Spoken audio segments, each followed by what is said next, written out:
it does set some kind of parameters. Let me give you a horrible parallel, right? Let me give you a horrible parallel. You're not, and I advise you, you're not going to like this. But just remember that not everything that I say is my perspective, okay? But but but think about this, right? The divorce rate in marriages, on average, is around 50%.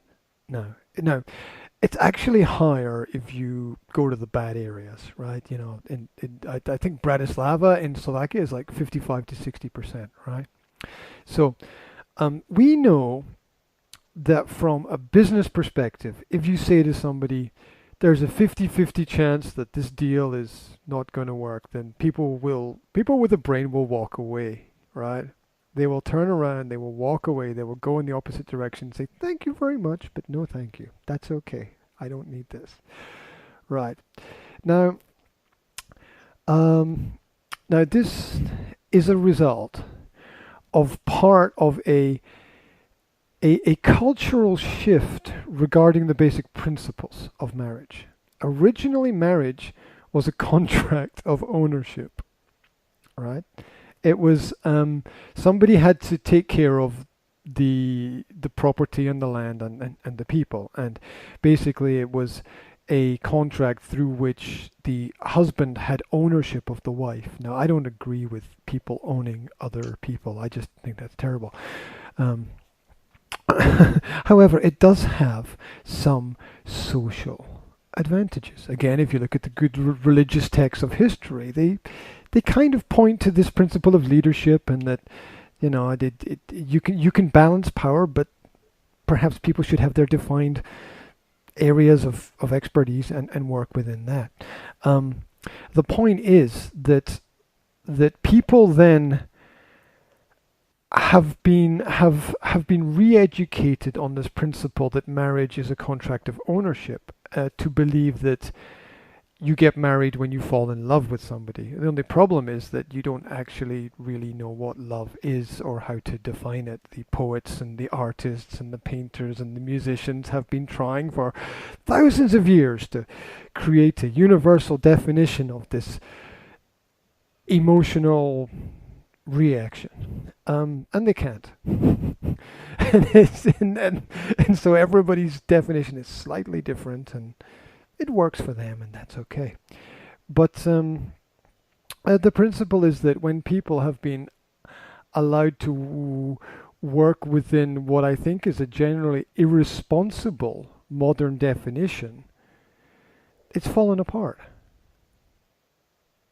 And people now just don't value marriage at all, because it's like, what's the point? And they're right. In the modern definition, what is the point? There's no point getting involved in a 50-50 situation for most people. Although I'm not against the binding traditional principles of it, I think are key to the success of society. That if you are unable as a person to find a partner and make a commitment, then you fail in your responsibility to society, because the family is the core unit of everything. But it's the same way that this principle of marriage has fallen apart. This principle of democracy has fallen apart, where when you suddenly allow people to vote based on their emotional impulses rather than a set of practical obligations, it just doesn't work. For all the nice idea that it is, for all of those romantic Hollywood movies that are constantly, you know, pumped out into the world, that life is not like that. It's it's it's different, and it's difficult, and this the whole concept of responsibility has been removed from the element of marriage, where to be responsible is to fulfill and keep your commitment and your promise, not to break it. So that's how I see, I see democracy ending the same way that marriage, or going down, not maybe not ending, going down the same road.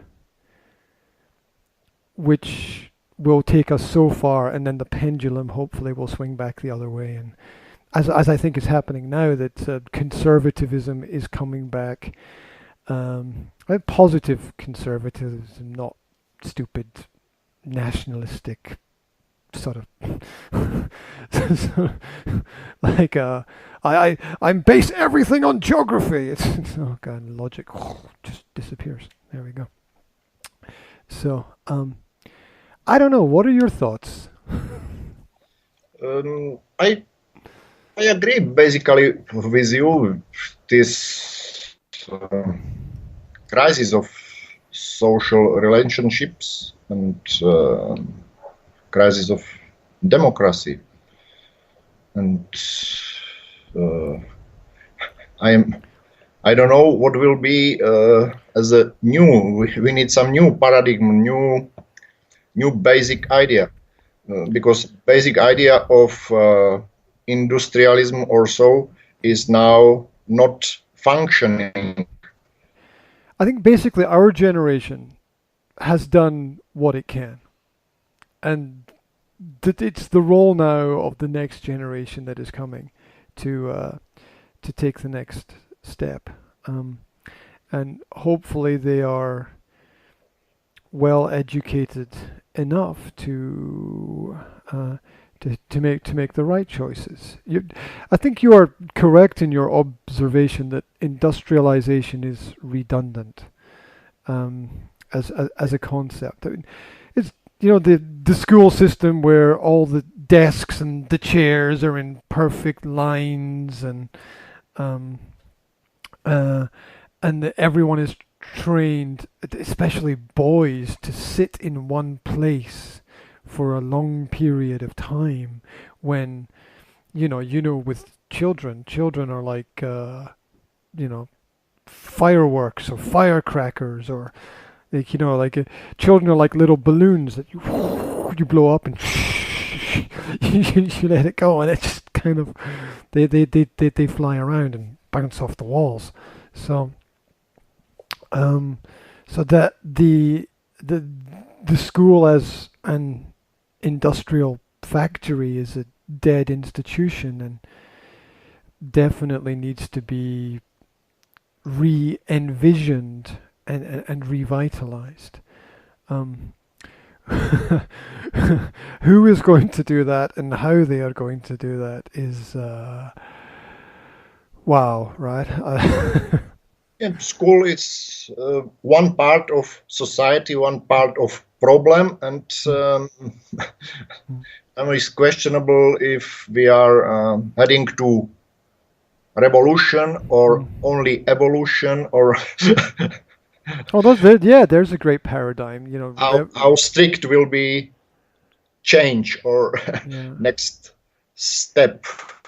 Yeah, that's a really interesting paradigm. So revolution versus revolution versus evolution. Get it right. Yeah. Where the revolution is really to take a step back, because we end up in Bolshevik territory when we think about that kind of revolution, where the people think they're doing something great, but the truth is the people don't know what they're doing. But if we imagine, let's imagine a seesaw kind of balance, with revolution on one side and evolution on the other, because revolution tends to stop evolution. It's revolution is evolution on steroids, right? Because everybody wants to change everything now. I want it better, and I want it better now, and that tends to be a violent kind of reaction. Violent action creating violent reaction. Whereas evolution is understanding that your time is past. Whenever you realize it, your time is past, because you're at that point of understanding where you get to a level where you're like, oh, I can't do that anymore. That's not my place in society. That's not my position. That's not my job to to do that. So I think that yeah, we either accept slow, gradual steps in the right direction, or we have this explosion within the world, which will probably be quite violent, and it will bring progress, but and it will bring progress very quickly. But we saw what that did in the last 100 years. It's like, yes, we built planes, but the very first thing we did was drop bombs on each other from the sky. Right? I mean, Yeah. we created this amazing technology, and the first thing we did was kill each other with it. That's, you know, not even monkeys do that, right? And in this process of the change, the biggest point are probably teachers, because they were educated and are produced still the old way through pedagogické faculty, and are not enough open-minded and motivational, and so yeah. There is a key somewhere. There is a key. Oh yeah, and it's a few classical problems that exist with teachers is number one, they don't know anything except school. You know, they grew up, they went to nursery school, primary school, maybe a middle school, secondary school, a college, a university, and then their job is working in school. They don't know anything except school. Most of them, not all of them, but most of them have never run a business. Most of them haven't worked outside of that environment. Now a few of the creative ones are able to do that, which is great. And in the past, in history, society looked to the older people with great experience as the educators. Now we're throwing teachers in front of students, and the teachers are less than 30 years old. And I can raise my hand and quite honestly say that up to the age of 30, I was a relative idiot. Okay? And my knowledge of society and how the world worked was almost non-existent.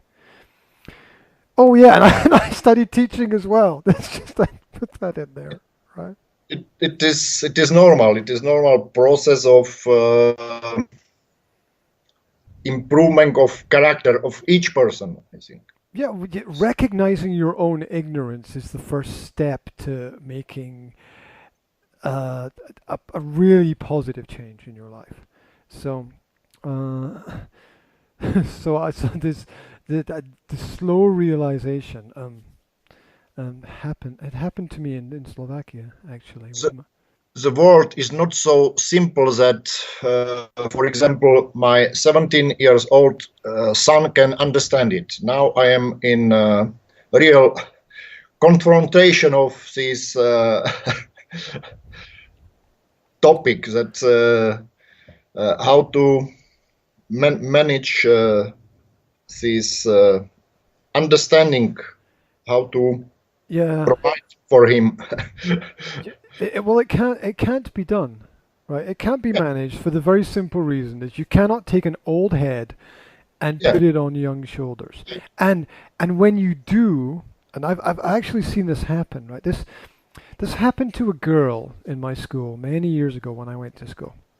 She was more intelligent than everybody else. Her decisions were better. She just had a more rounded view of the world, and she, those people that just don't get involved in stupid things because they know they're stupid, right? Meanwhile, everyone's like, yeah, let's party, yeah. And she was ostracized. She was out of the community. She was out of society Yeah. because her thinking was different, and she was, and it was just that she hadn't like an older brain. She was 10, 15 years mentally ahead of everybody else, and that was a terrible that was terribly difficult for her. And so we can't put an old head on young shoulders. So what does that mean? It means that I think we can look at it like children are a technology, and this is a technology that we have built and we have constructed. And beyond the age of 12, there's not much that we can do because the psychological road is set.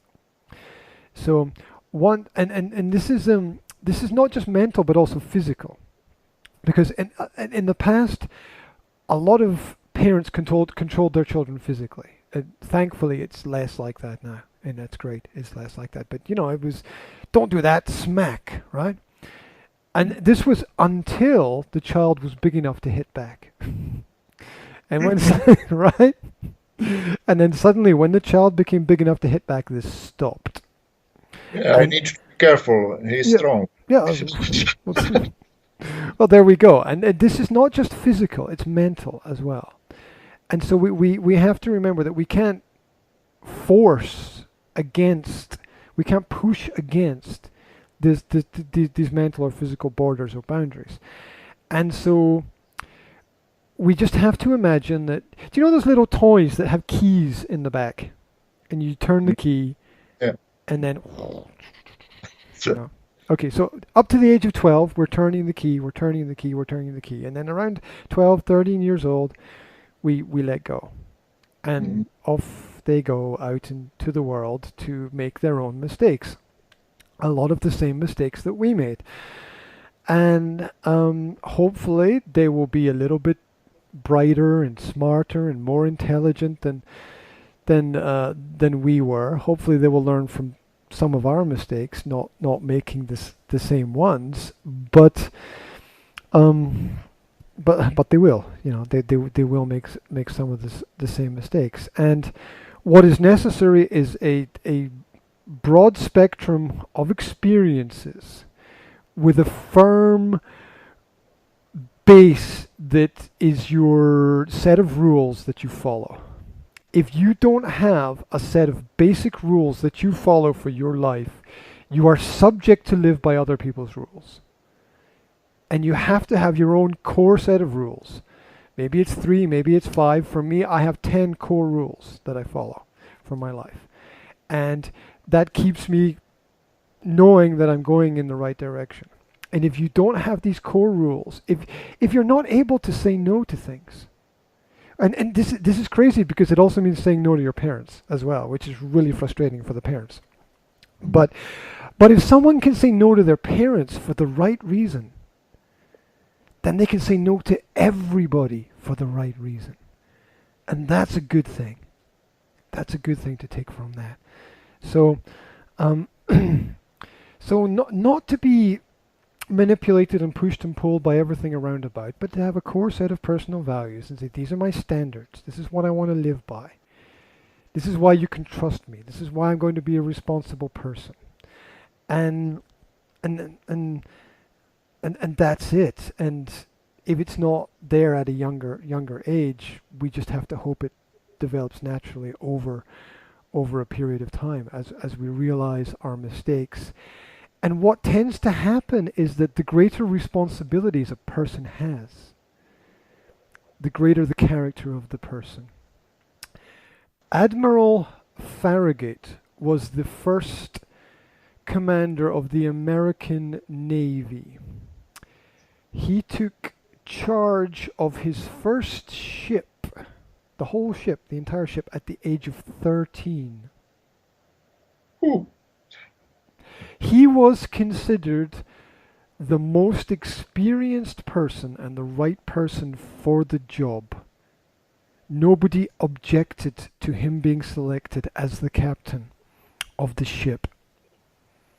And there were men working on that ship, age 20, 30, 40, 50, 60, working on that ship. And he, at the age of 13, was considered the right person for the job. And you can't replace the experience of responsibility with anything else. It just has to be experienced. And that's what allows a person to develop, even when they make mistakes. Because in a serious example, if you make a mistake, you go to prison. When you're in school and you make a mistake, you're just like, yeah, you made a mistake, yeah. And when you're at home and you make a mistake, it's like your parents get angry, but the anger disappears after a while because everybody loves everybody. And unconditional love takes over. But you make a mistake out there in the world, you get punished severely for it. So the most important experiences that happen are the experiences out there where you have responsibilities and you have to live with that responsibility. The greater the responsibility, the greater you have to be to deal with that. And that's not something parents can teach their children, because the home is not the world. The home is a safe place. It's a safe space. And the world, the world is a wild and crazy place. You can find places in the world that are as nice as your home environment, and places that are really not very nice at all. And so this is part of the problem of parenting that all parents have to go through. It's the wind them up and let them go, and that is that. And everybody's got a little bit of a different experience. So in my experience, usually about 50% of what works for you will work for me as well. Great. And then 50% won't. Just because people are different, right? With me and my partner, we have different perspectives. We have similar perspectives and different perspectives on the same thing. One of my perspectives is that unconditional love is not this great positive idea, and one of her perspectives is that it is the fundamental core of everything, right? So we have to balance this by understanding that our experiences in life are different, and this is what we learned. If you grow up in Japan, you learn Japanese. If you grow up in Spain, you speak Spanish, and the language is like your experience of life. You reflect that through your actions. So